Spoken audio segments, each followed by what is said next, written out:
Welcome back and thanks for hanging in there.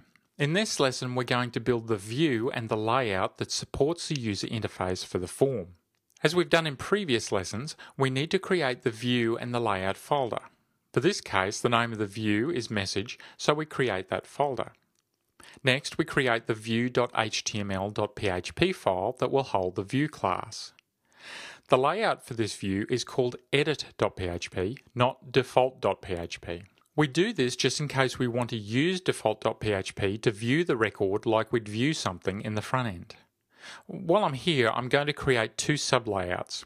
Now, the name of a sub-layout starts with the name of the master layout, followed by an underscore, followed by the name of the sub-layout. One sub-layout is for the records parameter and one for the records metadata. So you can see I've added the edit_params.php file and edit_metadata.php file. Let's move back to the view.html.php file. Add the PHP header in the normal way and scroll down your snippets and find the one called backend edit item view. Bring up the form and fill in the package, subpackage and name variables like we've done before. The view variable is for the name of the view, so type in message in proper case. The last variable is for the name of the controller for the item, so type in message all in lowercase. Then insert the snippet. Let's take a look at what we've got. The name of the view class, once again, follows a convention, being the name of the component, followed by view, followed by the name of the view. This type of view typically has three protected data variables. The $item variable holds the object that relates to the item that we're editing. The $form variable holds the JForm object that will help us render form elements on the page. The $state variable we've seen before, and this holds the state of the model for this view. If we slide down a bit, we can see there is a display method and we're assigning the variables with JView's special get method, just like we did in the list view.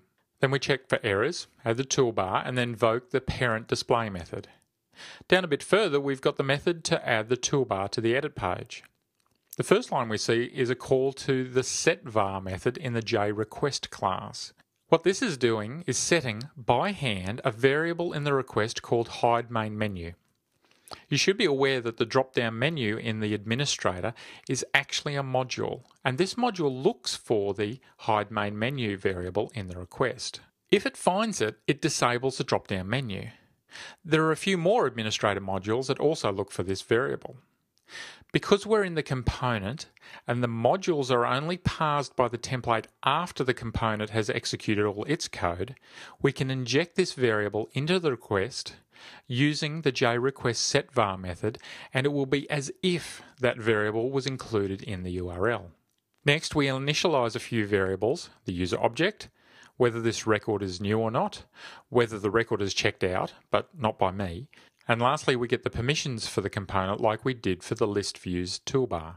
We then call the JToolbarHelpers title method to set the title, which tests if we are viewing, adding or editing the record. Note that if the record is checked out, we can still view the page, which is a new feature in Joomla 1.6, but you won't be able to save any changes.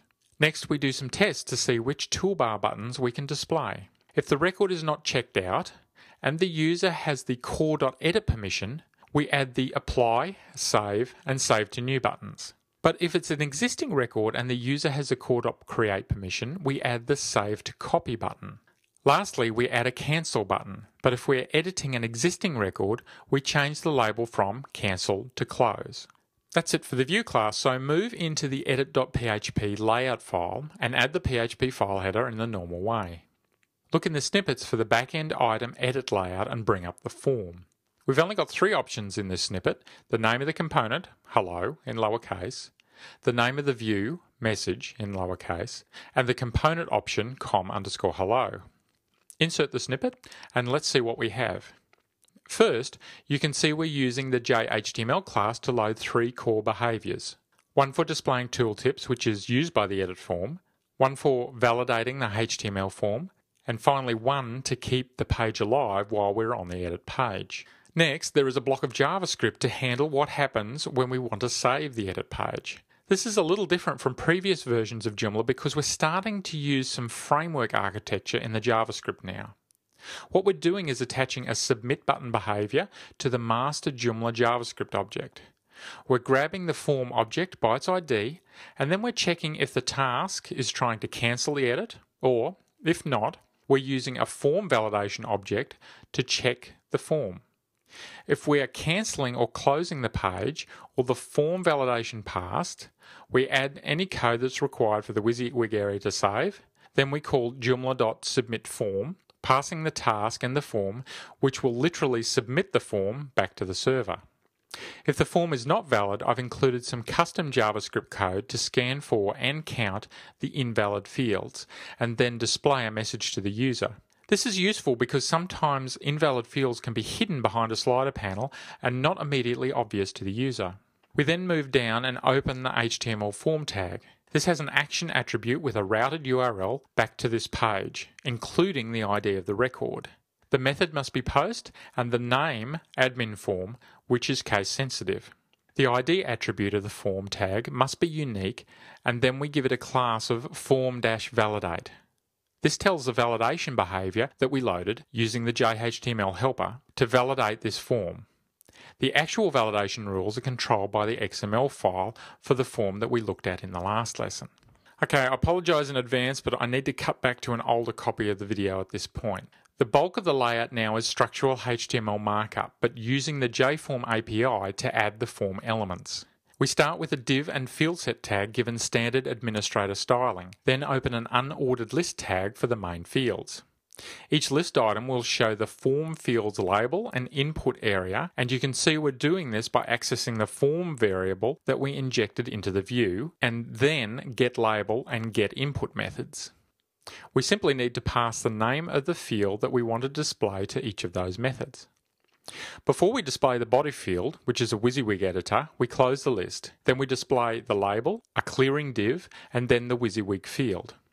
This all forms the left-hand column of the page, covering 60% of the width.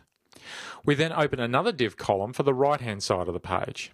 You can see we're using another JHTML helper to start the slider panel. Then we're using a method called loadTemplate. Remember those two sublayout files we created? Well, the loadTemplate method is how they are included in this layout. We don't need to include the edit underscore prefix, just the last part of the name. Finally, and just before we close the HTML form tag, we add a hidden input for the task that the toolbar will use, and we use another JHTML helper to add the form token that helps us make sure it's you that's submitting the form, not some remote hacker. That's it for the main layout file, so let's move on to see what's in these sublayout files. Open the edit underscore params.php file and add the file header in the normal way. Look for the snippet called backend item edit params sublayout. This one drops straight into the file. Okay, this looks a bit complicated, but let's work through each bit. First, we get an array of all the field sets in the params field. Remember, in the XML we defined two sets, a basic field set and an advanced field set. Then we go into a for each loop to cycle through each field set. To start the field sets off, we make a call to a JHTML helper to start the slider panel. We then do a check to see if the description was defined in the XML. If it was, we print that in a paragraph tag. Remember, we need to escape any variables where we don't want or expect HTML within the variable. Next, we open an HTML field set tag, not to be confused with our JForm field sets, and then open an unordered list tag.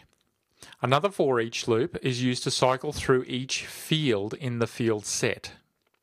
The collection of fields is retrieved using JForm's getFieldSet method, given the name of the field set.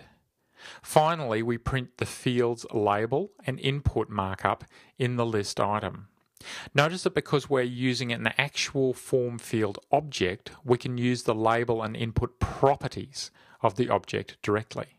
Close up all the tags and loops, and this block of code will display a tidy set of slider panels for each of the field sets that we defined in the XML file.